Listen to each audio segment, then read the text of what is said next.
Hi, we entered the beginning of Acts 8 today, and if you haven't watched the introductory video, which goes over these issues on the right side of the screen, I encourage you to do so as we prepare to enter not just our immediate 3 verses today, but these 2 chapters. And I won't go back over all these now, but we're going to look at the first one, of course. Why would Saul want to destroy the Jesus movement? And that's where we're at here right at the beginning. So as we look at our shapes and key words, we can see that we're just on this first paragraph, and one of the key words that emerges immediately is great. And the New RSV doesn't help us with the translation. We hear it as severe here and loud here, but it's megas, great, and we see it here: great persecution, great lamentation, great shrieks, great joy. Someone who's great, and that will come up in the scene with Simon, as we'll see there. We also see that although they're not going to be in Jerusalem except for a few moments, and we note right in the beginning, the scattering, the diaspora, the moving of seeds out to the countryside of Judea and Samaria, will continue all the way out to the wilderness zone where Philip will meet the Ethiopian eunuch on the road, or at least in the wilderness path to Gaza. But Jerusalem's always in the background, so we see it there, we see it here, and we'll see it here. It's also in chapter 9 as well in the background. It's, in many ways, the omphalos, the Greek word for navel or belly button, the center out of which life comes, and it will serve as that function in Acts. Notice it doesn't serve that in the synoptics gospels, where at the end of Mark, for example, the angel, not the risen Jesus, or the angel or the man in white there, says he's gone ahead of you to Galilee. So they're leaving Jerusalem behind. But it's only, as we've seen from the end of Luke and from the very beginning of Acts, that Jerusalem is the center point. And we'll see how when people are out on mission, they'll come back to Jerusalem in chapter 15 for the so-called council there before they send Paul and his companions back out. So, as always, there's some translation issues, and I already noted one about great, but there's more as we go here. But before we look at that, I just want to note a little thing that Luke is doing in setting up this first scene. So the last verse from chapter 7 we saw, this is Stephen, of course, knelt down and cried out in a loud voice, "Lord, do not hold this sin against them." When he had said this, he died. And Saul approved of their killing, and the persecution begins. But then in verse 2 it goes back to Stephen. Devout men buried Stephen and made loud lamentation, but Saul was ravaging the church. So it's almost like white, black, or whatever color combination you want to make there. No racial implication intended, of course. That Stephen is modeling here like Jesus, forgiving people when he's about to die. And he's buried much like Jesus is by Joseph of Arimathea, and at least in John's Gospel, Nicodemus. But in between is Saul approving of killing, clearly being involved in a persecution, and then personally going house to house, dragging men and women off. So plainly, in my language here, we'll see that Stephen is embodying the religion of creation, trusting in God non-violently and not using violence against his oppressors, and praying for them at the end. And Saul is embodying the religion of empire, clearly being willing to use violence to do this. One of the things I'm going to do and not do in looking at Saul, and many scholars do this, but I'm not going to, is compare what Luke tells us with what we learn Paul says in his own letters. And there are several reasons for this. One is, throughout, I've been highlighting that in Radical Bible and all my work in books as well, my goal is to understand what the author of a given text was conveying within that text world itself. And sometimes we go outside that text world, of course, to learn things about the Roman world or the various places we're looking at or the cultural practices. But I don't go to other texts to understand the characters in this text, because Luke is shaping them in a certain way. So, for example, there's a Mary and Martha in Luke's Gospel, and there's a Mary and Martha in John's Gospel, and they may well be the historical people, but I don't interpret John in light of the Luke passage, I don't interpret the Luke passage in light of the John passage, because each author has a different purpose.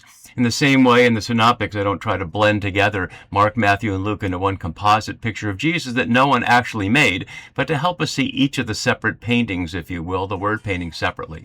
So similarly here, we will not go back to Paul's letters. You're welcome to do that, of course, but this is not about who was Paul or what was he about. This is about Acts of the Apostles and how Luke is conveying it. And so there's things you might think you know about Saul, from other places, but all we know so far is this. We don't know anything about him. We know simply that he was the one holding the coats of those who killed Stephen, and we hear that he approved him. We don't know things that we will find out.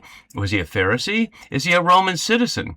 What kind of education did he have? And many things like that. But at the moment, Luke just leaves us wide open with this. So I won't pursue that except to highlight the sequence within the text itself.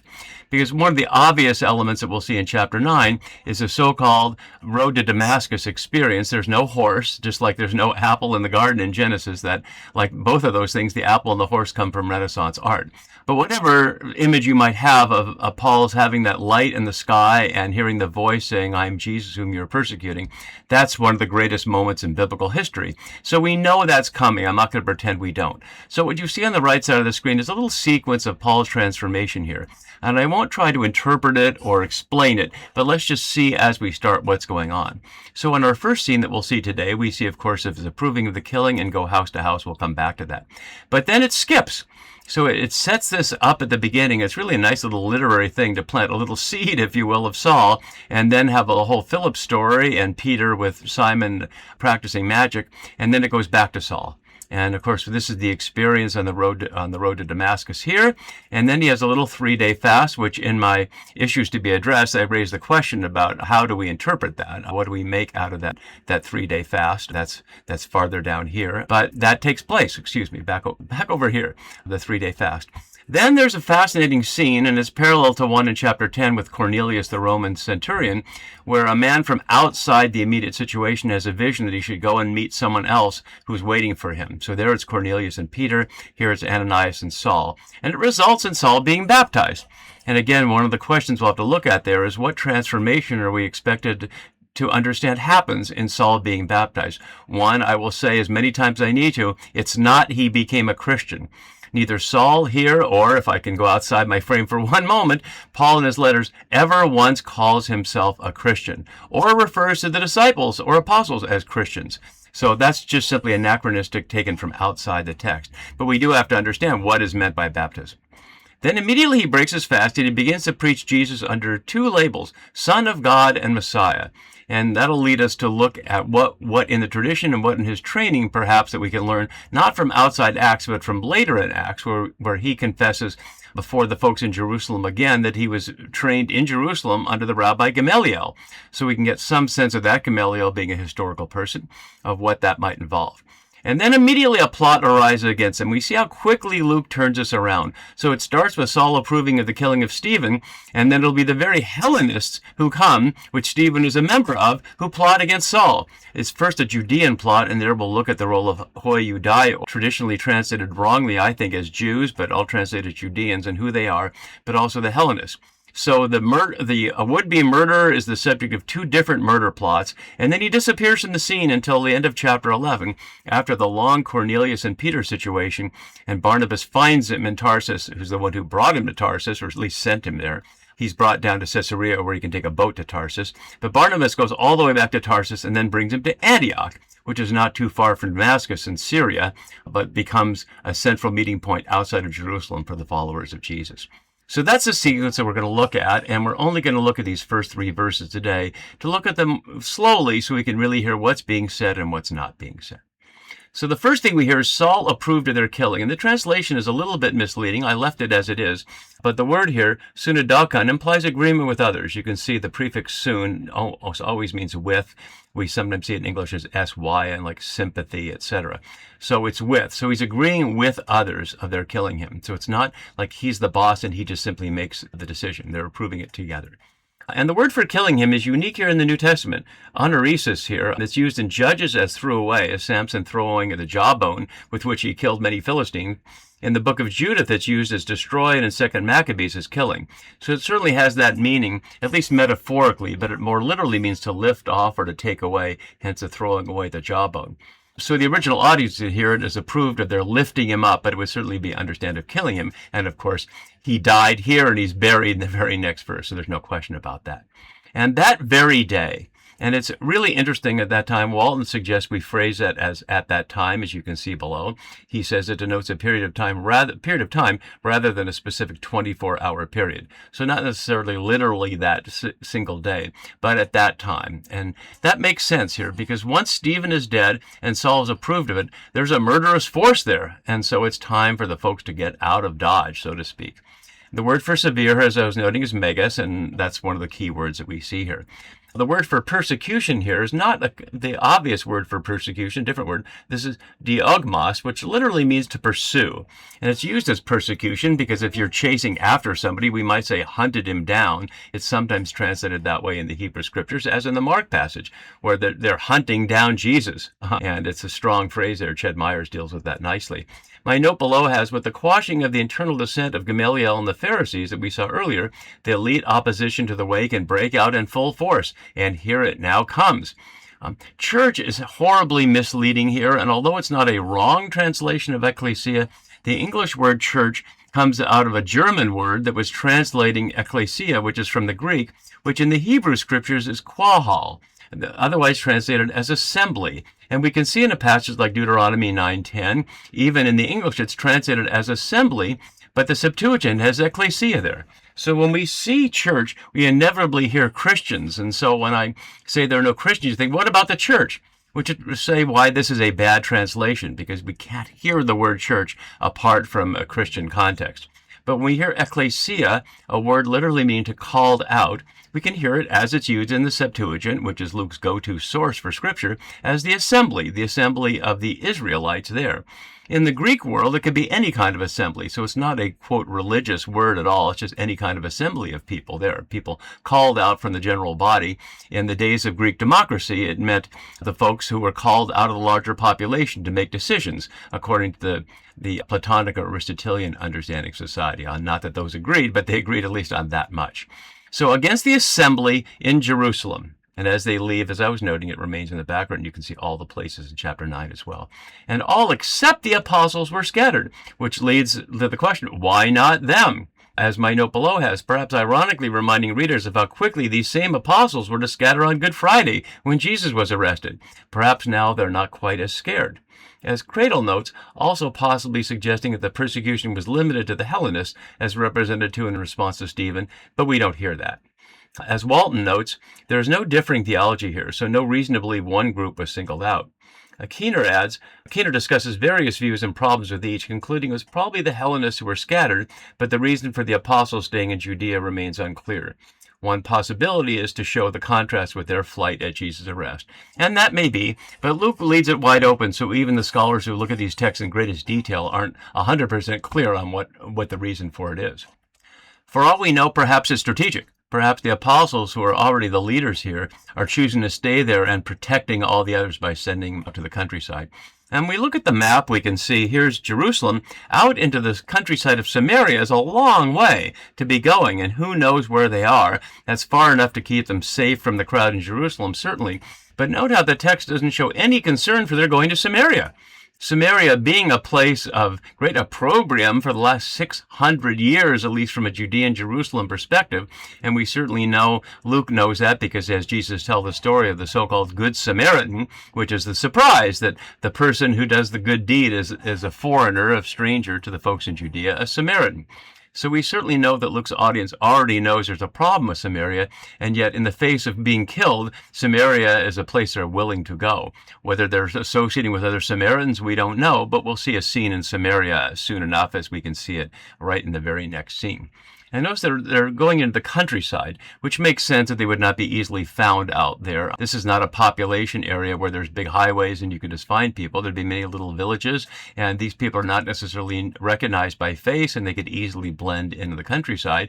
And of course, out in the countryside, they're not of much danger to the folks in Jerusalem either. At least that would be their perspective. There are many folks in the countryside who could foment revolution or different theologies out there, but at least the Jerusalem people wouldn't know about it necessarily.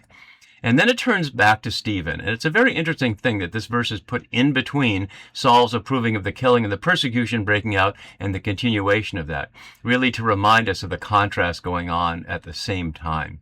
The word for devout here, eulabes here, we saw in Luke's gospel earlier here for the folks gathered for the Pentecost scene, not in Luke and Acts. And we'll see later one of the many Ananias is described that way. But like Simeon in Luke's gospel, or like Joseph of Arimathea in taking Jesus' body and bearing it. So periodically Luke uses this word to describe people who do the hard but important holy things, and in two cases to offer burial. So they bury Stephen, and Keener notes the Palestinian rituals here. He says Palestinian Judaism required burial of the deceased on the day of death, but 6 days of intense mourning for a total of 7, Hebrew Shiva, hence sitting Shiva in the popular English phrase today, followed, in which the bereaved family members would remain at home while others came to supply food and express sympathy. Such intense mourning for at least a week after death is common to various traditional cultures. And we see one scene of that in John 11 around the death of Lazarus, with Mary and Martha and the crowd of Judeans there along with her. Notice that no location is named, but if we look at this image, we can see the common burial outside the walls of Jerusalem, which even to this day has further cemeteries expanding out from that. So for over 2,000 years, these burial places were there. Burial in this case almost certainly doesn't mean that his body would be put in the ground permanently. The tradition was, and we see that in the cave issue of Jesus in the cave, where there's obviously money. Not everybody has a cave to do that. But their bones would be put in a box, and the body would be put in a box, and a year later, after the flesh decayed, the bones would be kept in a box with just the bones. Something like our modern sense of cremation and having the burial urn of the ashes in somebody's home or in some other holy place. So we don't know where this is or any procedure, but that's what's implied. And they made great lamentation over him. And the great lamentation highlights that although Stephen is dead, he's not forgotten. The phrase here, kopaton, is literally breastbeating. It's only here in the Bible. It's one time in the Septuagint in Micah 1:8. And meanwhile, and notice these things are happening simultaneously. So the devout burial of the first martyr of the church is happening while Saul is out trying to create more martyrs at the same time. And it sounds like it's a single-handed act, although we heard earlier that he was proved in common with the others, and we'll certainly see in chapter 9 that he gets letters he attempts to get letters, we assume he does, from the chief priest in Jerusalem to go to Damascus and find people. Here he's just on his own. And whether you call him a zealot or a terrorist or just a devout religious believer, he's on a mission. And whether he has anybody's permission or approval, we don't know. The word for ravaging here is only here in the Bible, illuminato here, and Walton suggests set out to destroy. And we see it here in the English of Psalm 80 here, the boar from the forest ravages. And so in that sense, it's like describing an animal's action of just tearing things up. As Keener notes, a strong term that could apply to torture, military devastation, or outrages. And I like to call it destroy because we'll see later in chapter 9, in a tight little chiasm, Paul is referred to as the destroyer, although the English translation doesn't relate it that way. So Paul was just trying to destroy the assembly. And notice the brutality of what he's doing, going house after house, recalling the double mention of the house basis. Let's go back to that in the post-Pentecost story. Day by day, as they spent time together in the temple, they broke bread at home, literally in their houses. And we see the same kind of thing here in chapter 5:42. Every day in the temple and at home, they did not cease to teach and proclaim. And that makes sense because for Jews and Israelites and Galileans and Samaritans of the biblical tradition, Jerusalem is a place you only go to once in a while. Maybe some people only could afford or take the time to do it once in a lifetime, like Muslims going to Mecca. But house is the place where you live, and the Pharisees were all about encouraging people to do at home, especially homes at a distance, what some only allowed to be done in the temple. So here it's both happening. They're in the temple and the homes, because of course their homes at the moment are right here in Jerusalem, but not for long. So Saul is going house after house, dragging off both men and women. And notice the specific violence of that, dragging them off. The word for dragging off, suron here, ironically will come back the next time as Paul being dragged, and then there'll be another dragging of the crowd dragging Jason. It's only 2 other times in John 21 it's dragging the net of fish. And in Revelation it's the dragon dragging some of the stars. So dragging off both men and women, in framing as we'll see with verse 12, we'll see men and women down below, and highlighting the Joel element we heard earlier in the post-Pentecost speech from Peter about your young men and women will prophesy. So men and women being included here, and committing them to prison. Paradido, contrasting with God's handing over to idolatry in Stephen's speech in 742, and into prison. As Willie Jennings notes beautifully, Saul knows how to make use of the technologies of incarceration to accomplish his theological and political ends. And we have to pay attention to the fact that people who lived in Jerusalem, who'd be dragged out of their homes, would lose their property. It's much like my wife Sue's ex-husband Larry's current wife Vika had to leave her home in Ukraine amidst the Roman war and lost all the property that she worked for years to have for almost a very similar reason to here. Not a religious persecution, of course, but the ideological attempt of the former Soviet Union leader to incorporate Ukraine into a new Roman Empire. So this isn't about land. The Romans aren't trying to take over Jerusalem at this point, but certainly the temple is Saul's representative. If he is the temple's representative, we don't hear that, is trying to crush this whole movement here and leaving them propertyless as they either disperse into the countryside or end up in prison. Fulaken, which we saw earlier for Peter in prison, and we'll see later for Peter in prison again, and more and more and more. And this should not surprise us, because in our current world we see sometimes radical disciples find themselves in prison for protesting nuclear weapons or immigration restrictions or various things, and they seem like radicals in a way that most people would not imitate. But going to prison for resisting empire ought to be considered a normal part of discipleship, because empire doesn't want people to live differently and reject its views, and will do what it can, either just to simply ignore, but if you insist on speaking up, to make sure you're removed from the public discourse, if not from the public assembly altogether. So that's what he's doing there. So our scene starts with this powerful juxtaposition of the killing and burial of Stephen and Saul's approval of that and seeking to have more of them brought into prison and killed. And as they scattered, they'll proclaim the word, and we'll see what happens when Philip finds himself in the city of Samaria proclaiming the Messiah. See you for that next time. Bye-bye.